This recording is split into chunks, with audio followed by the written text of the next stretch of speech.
Olá, eu sou Lisandra Soave e hoje eu vou falar sobre uma figura mística não muito conhecida, mas que deixou uma obra de grande impacto para o século XX, Madame Blavatsky, uma escritora russa que também foi cofundadora da Sociedade Teosófica.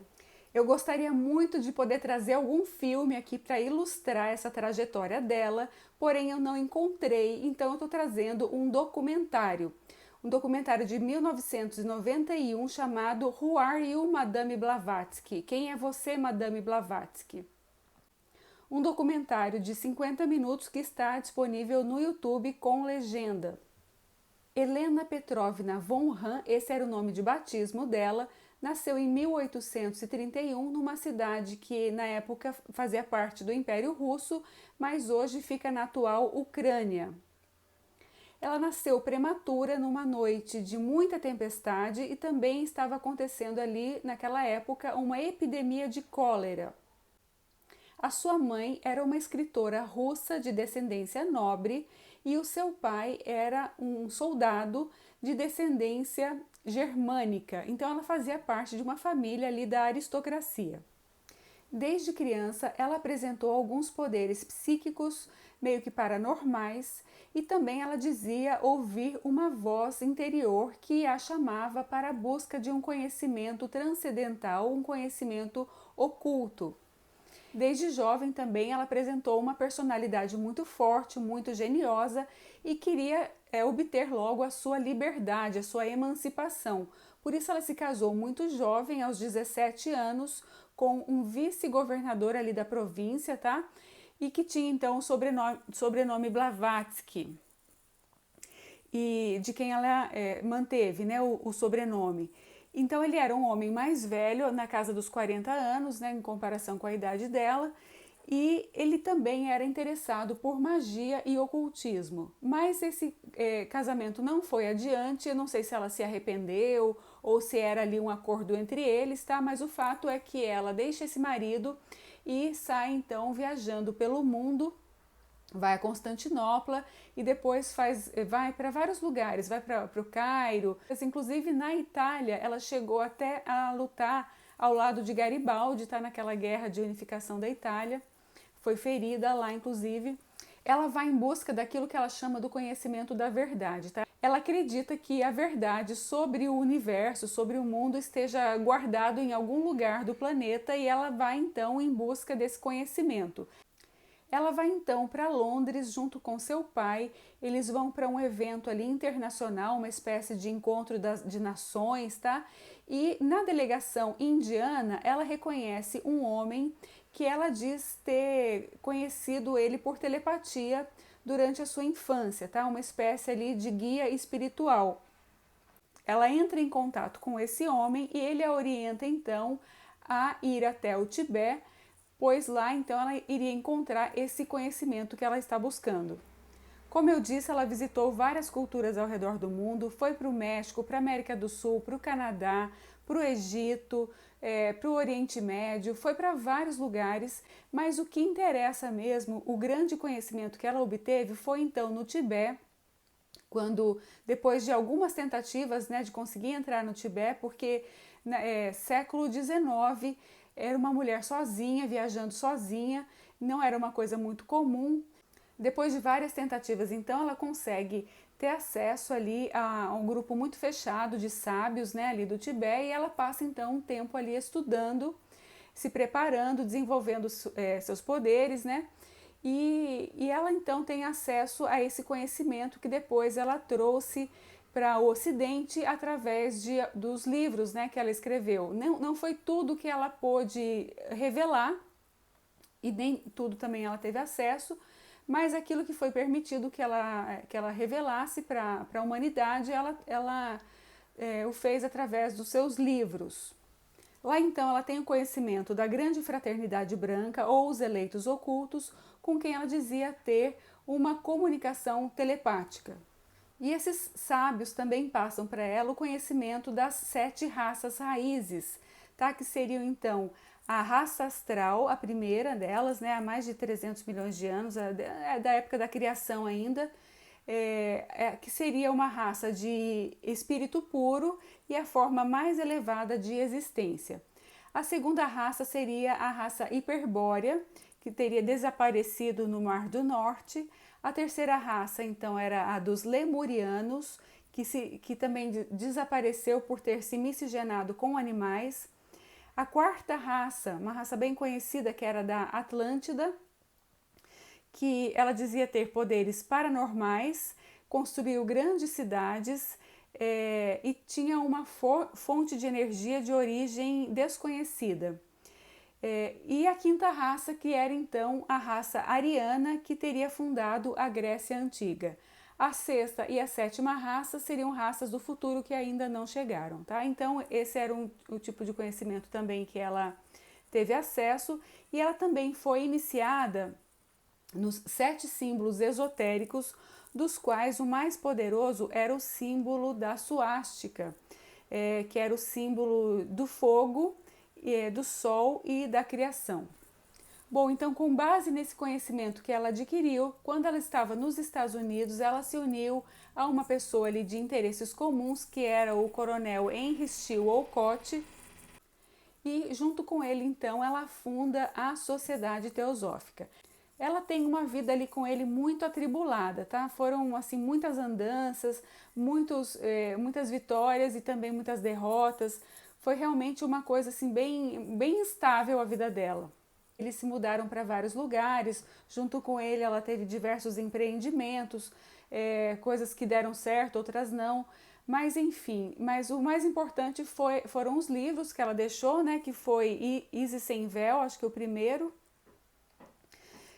A Doutrina Secreta, que é um dos mais importantes, e também A Voz do Silêncio, que ela escreveu durante um período de férias, tá? Depois de muitas dificuldades na vida dela, ela passou um período de férias e aí ela escreveu então esse livro, A Voz do Silêncio. Até que em 1891 ela vem a falecer em Londres em decorrência de uma epidemia de gripe aos 59 anos. Ela era obesa também e tinha uma saúde muito frágil. O documentário é narrado por ela mesma, onde ela conta parte das suas aventuras, né, pelo mundo, e também é feito ali uma espécie de julgamento da obra dela, né, porque ela foi uma pessoa muito controversa. Como eu falei, a mãe era escritora, então desde criança também ela aprendeu a desenvolver ali uma imaginação muito fértil. Então muita coisa também que ela dizia era bastante floreada, né? Ela tinha de fato esse dom, né, psíquico, porém, como ela floreava bastante também, então ela, por diversas vezes na vida dela, ela foi tida como charlatã, foi questionada, então... e as informações a respeito dela também são bastante controversas, né? Não existem assim registros, são muito conflitantes, né? Então aqui no documentário vem a irmã dela, Vera, como se fosse ali uma advogada de defesa, falar que de fato ela tinha realmente esses poderes psíquicos, né? Que a obra dela foi legítima e tudo mais. E o contestador então é o seu primo Serguei, que a acusa de heresia e charlatanismo, mas fala que realmente ela tinha um olhar muito impactante, assim, quase que hipnótico. Então fica ali uma conversa entre os dois, né, uma advogada de defesa e um acusador, até que ela mesma então entra na conversa e fala para sua irmã Vera que não precisa defendê-la, que ela já está acostumada, que toda a vida ela passou por esse tipo de confronto, né, sobre as coisas que ela dizia, e que, na verdade, ela realmente não era uma cristã, porém ela acreditava nos ideais de Jesus Cristo e que nunca se opôs, nunca foi contra ali nenhum cristão ortodoxo. E que, na verdade, essas palavras ali do seu primo Serguei nada mais eram do que uma traição como a de Judas. O documentário, de fato, não traz muitos detalhes sobre a vida dela, tá? Ele fica, na verdade, ali alternando informações sobre a Helena Blavatsky e também imagens ali da Índia, né, do rio Ganges, que é o cerne do conhecimento que ela deixou como legado também. Mas lá no meu blog, filmeshistóricos.blogspot.com.br, eu estou deixando então na postagem desse documentário uma linha do tempo com os principais eventos da vida dela. Tá bem resumido, bem fácil de encontrar. Uma curiosidade que eu percebi, posso estar enganada, tá? Mas eu vi ali alguma relação entre a Madame Blavatsky e o professor Xavier do X-Men. Porque o professor Xavier, ele tem sempre aquele gesto, né, que ele está assim, com as mãos no rosto. E a Madame Blavatsky também, quase todas as fotos que você encontra dela, também ela está nessa mesma forma. Ela tinha aquela questão da telepatia, né, que eu disse, coisa que também está presente no professor Xavier. E também eu vi uma imagem da cadeira de rodas do professor Xavier, que era muito semelhante, muito parecida com a cadeira da Madame Blavatsky. Então essas coisas, eu não li isso, não encontrei isso em lugar nenhum, foi realmente só algumas imagens rápidas que se passaram ali, que eu fiz essa identificação, posso estar enganada, mas eu de qualquer forma deixo aqui esse paralelo, né, entre os dois. Bem, eu vim a conhecer a Madame Blavatsky através de um outro documentário, que é esse daqui, A História Oculta do Terceiro Reich, onde, na verdade, são 3 documentários aqui. Um chama O Enigma da Suástica, Adolf Hitler e a SS Sangue e Terra. E aqui então ele fala sobre a origem mística do símbolo da suástica e também da SS. E ele faz então essa relação com os conhecimentos deixados por Madame Blavatsky, que na verdade foi mal interpretado e usado ali convenientemente para dar subsídio àquela ideologia que estava se formando. E o documentário traz então que no início do século XX a Alemanha e a Áustria estavam passando ali por transformações, tá? Principalmente em decorrência da Revolução Industrial, houve ali um êxodo rural, né? Uma saída das pessoas do campo para as cidades e provocando ali um caos, um desequilíbrio ali da ordem, né, local. As crenças religiosas também estavam começando a ser contestadas pela ciência, pelo materialismo. Então havia um sentimento ali de nostalgia, tá? Das elites, né? da aristocracia, por um passado mais harmonioso, organizado e espiritualizado. Então aquele mundo de beleza e ordem se desintegrava. Começou ali então uma busca pela simplicidade. Surgiu então um movimento chamado a Reforma da Vida, que pregava a restauração de uma forma de vida assim mais natural, que incluía o vegetarianismo, eu estou lendo aqui no meu blog, tá? A cura através das ervas, o nudismo, a vida comunitária, a meditação, o espiritualismo, a astrologia, a magia e o ocultismo. Era uma espécie de movimento hippie ali do começo do século, tá? Os jovens também se juntavam num movimento chamado Wandervogel, que se chamava Aves de Passagem, também com essa mesma mentalidade contra a industrialização e pregando ali o amor místico pelo meio rural e reverência ao folclore e rituais alemães. Nesse contexto aparece então um jornalista e ocultista austríaco chamado Guido von List. Ele conhece então o trabalho de Blavatsky, ele mesmo já vinha desenvolvendo um trabalho sozinho, né, pessoal, ali de busca de resgate da mitologia nórdica, daquelas regiões anteriores ao cristianismo, tá, que incluíam ali o culto a Odin, né, toda aquela mitologia de Wotan e uma série de coisas ali da mitologia nórdica, e ao mesmo tempo ele tem conhecimento então do trabalho da Madame Blavatsky, principalmente esse sobre as 7 raças raízes, né? E quando ele se depara com a 5ª raça, ele faz uma associação e fala, não, esse é o homem alemão, é o homem germânico, ele associa essa 5ª raça a esse homem germânico. Ele adiciona ainda algumas frases do filósofo Giordano Bruno, né, sobre a supremacia do homem alemão, E ali então ele já vai começar a formar aquelas primeiras ideologias que a gente sabe bem onde vai parar, né? E o Guido von List, ele achava que em algum momento esse homem alemão iria se sobrepor, iria aparecer, iria ter a oportunidade, né, de ter uma relevância, uma supremacia mesmo. E ele acreditava que isso iria acontecer ali durante a Primeira Guerra Mundial, né, que a Alemanha iria sair vencedora e que os novos senhores do mundo sairiam do grupo desses iniciados nas ordens secretas que se formavam, né? Porque com essa busca ali do resgate, né, da sua ancestralidade, estavam se formando várias ordens, ordens secretas mesmo, né? E que essas pessoas que seriam os líderes, né, dessa nova sociedade, dessa nova raça, sairiam então dessas ordens. E ele também tem acesso, nesses estudos dele, tá, dessa ancestralidade, ao conhecimento sobre as runas germânicas, tá?